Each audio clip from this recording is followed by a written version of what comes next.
Assalamualaikum warahmatullahi wabarakatuh. Salam sejahtera untuk kita semua. Bahasa Indonesia sebagai bahasa nasional memiliki peran penting dalam dunia akademik, termasuk di lingkungan kampus. Namun, di era globalisasi, cara mahasiswa menggunakan bahasa Indonesia mengalami pergeseran. Bagaimana sebenarnya mahasiswa Universitas Siliwangi menggunakan bahasa Indonesia dalam kesehariannya? Mari kita simak bersama. Di lingkungan kampus, bahasa Indonesia bukan hanya sekedar alat komunikasi, tetapi juga cerminan dari pemikiran kritis, kemampuan akademik, dan sikap profesional mahasiswa. Penggunaan bahasa yang baik, benar, dan sesuai konteks menunjukkan kematangan berpikir. Tetapi realita yang terjadi di lapangan, mahasiswa kini lebih terbiasa berkomunikasi secara cepat dan informal. Mereka kerap mencampurkan bahasa asing atau istilah gaul dengan struktur kalimat yang tidak baku. Hal ini tidak hanya digunakan dalam interaksi sosial, tetapi juga merembet pada konteks akademik, seperti diskusi di kelas, presentasi, maupun penulisan ilmiah.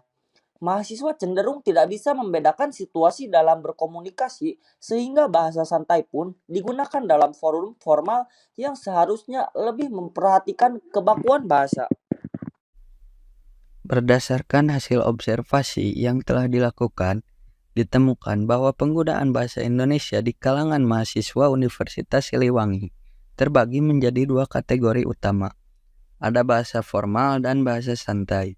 Menurut Darasantika, mahasiswa jurusan akuntansi angkatan 2024, bahasa formal dianggap terstruktur dan baku, cocok untuk situasi resmi seperti perkuliahan, rapat, seminar, presentasi, atau komunikasi dengan dosen, kakak tingkat, dan staf kampus.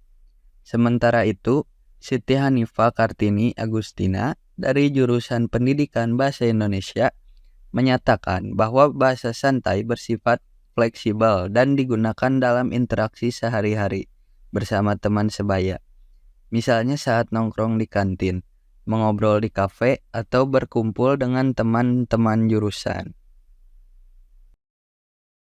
Beberapa faktor yang mempengaruhi mahasiswa dalam memilih gaya bahasa yang digunakan antara lain, yang pertama itu ada situasi dan konteks. Bahasa formal umumnya digunakan dalam proses pembelajaran di kelas, saat menulis email ke dosen, atau dalam acara organisasi.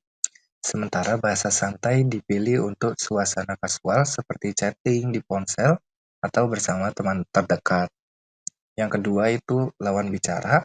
Bahasa formal terasa nyaman saat digunakan dengan dosen, kakak tingkat, atau orang baru, sedangkan bahasa santai lebih pas untuk teman sebaya. Yang ketiga itu tuntutan akademik. Adelia dari jurusan Pendidikan Ekonomi menyatakan bahwa tuntutan akademik di perguruan tinggi lebih tinggi dibandingkan masa sekolah, yang menyebabkan perlunya penyesuaian bahasa. Yang keempat, pengaruh media sosial dan teknologi. Penggunaan media sosial dan aplikasi pesan instan mempercepat pergeseran gaya bahasa mahasiswa menjadi lebih informal. Pengalaman mahasiswa dalam menyesuaikan bahasa sangat bervariasi. Beberapa mahasiswa mengaku awalnya canggung namun akhirnya lancar. Ada pula yang tidak kesulitan karena sudah terbiasa dan sebagian merasa sulit memilih kata baku saat presentasi akibat kebiasaan berbahasa santai. Adapun tantangan utama yang dihadapi mahasiswa, yang pertama yaitu kesulitan memilih kata baku yang tepat saat berbicara formal. Yang kedua, terbiasa dengan bahasa campuran yang dipengaruhi bahasa gaul dan asing. Yang ketiga, kesalahan konteks yang dapat menciptakan jarak dengan dosen. Dan yang terakhir, kurangnya kesadaran akan pentingnya menyesuaikan bahasa dengan situasi.